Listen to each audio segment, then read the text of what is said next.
This is the Leadway Wealth Builders Podcast, episode 166 with me, Chris Rickenbaugh. And if you haven't listened to this podcast before, my name is Chris Rickenbaugh, and I am documenting my journey in real estate and business, and also talking a little bit about travel hacking and personal finance. You can find me everywhere on TikTok and Instagram at chris.rickenbaugh. That's chris.REICHENBACH. And if you're listening to this podcast, stay right where you are, or you can listen on YouTube, Apple, Spotify, Podbean, and Amazon. And that's how you know this podcast is not edited. So this is just me talking right into the mic because we'll make some mistakes and we'll just keep rolling. So today I'm going to be talking about why mistakes are good. It's going to be a little bit of a shorter episode, but I was reading a book called Ready, Fire, Aim right now, and if you've heard of it or have read it before, you know exactly what I'm talking about.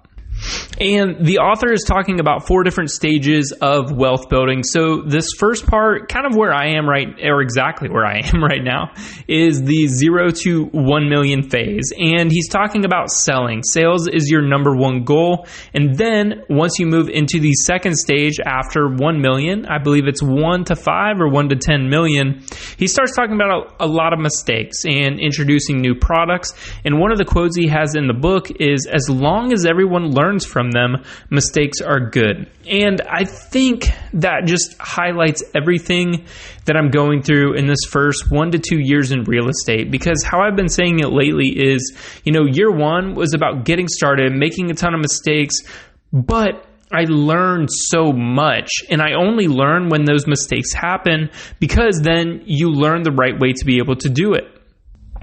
Now, in the book, he's talking about products and innovation and mistakes, but I'm able to really kind of highlight this whole idea onto what I'm learning right now. And right now, it is very difficult. We're working on offloading properties. We're selling one this month. And, I made a ton of mistakes year one, and I can't highlight that anymore, but the action is what got me started. It got me into the game, and I feel and know that once we get past these mistakes and get these things cleaned up, we're going to be able to, hit the runway and really get rolling on some deals. We're going to have funding lined up a lot differently with private lenders, and I know what a good deal looks like now. We're going to be working with the contractors that we've been using, so we know their pricing, how they work, how they roll. So when we do get started, we're able to look a lot more specifically about what we need. And on the back end, it's a lot of how are we tracking receipts? How are we running numbers on the deal? And then, if something doesn't quite work for me, or maybe it's a little bit too thin, I have the avenues now and I have the connections to be able to push it out to the other investors who that deal may be able to work for, and I can make a $5,000 to $10,000 spread in between. So being able to go through this really tough time, you start running into, accountability. And I think extreme ownership really highlights this idea because, in some way, in everything that you do, it's your fault. And if you're able to really go back and do that homework in your brain about, hey, something went wrong here, and how was this my fault? You're able to take that responsibility, and then you're able to learn from it. Because if you're just pushing it off as somebody screwed me, they did this to me, they did this, that's the victim mindset, and you're not able to learn from that. So why making mistakes are good? Because you can take the accountability and say, oh, somebody, led me in the wrong direction. It's like, no, it's your fault because you took the advice, and that's exactly where I am.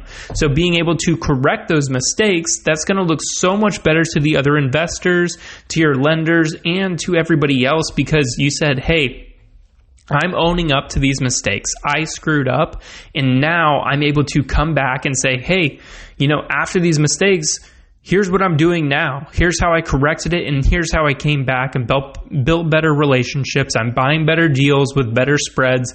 And if these deals don't work for me, then what I'm able to do is I'm able to find somebody that it does work for, and everybody's able to win. So, making mistakes are really good in the learning process. And that's something that I've really had to eat over the last year and a half here. But I'm so excited to be able to move on to the next step here soon, and you guys are going to be able to listen to it all here. So make sure you keep listening. We've got a couple more guests coming up in the podcast. I'm not sure if we'll have anybody on this week, but I know in a week or two we'll have a couple new builders, coming on the podcast, being able to tell their story about how they got into it, what they're doing, and why it's so profitable in the Charlotte area. So make sure you tune in for that. But as for this podcast, this is all I got. This is episode 166 of the Leadway Wealth Builders podcast with me, Chris Rickenbaugh, and I will see you on the next one.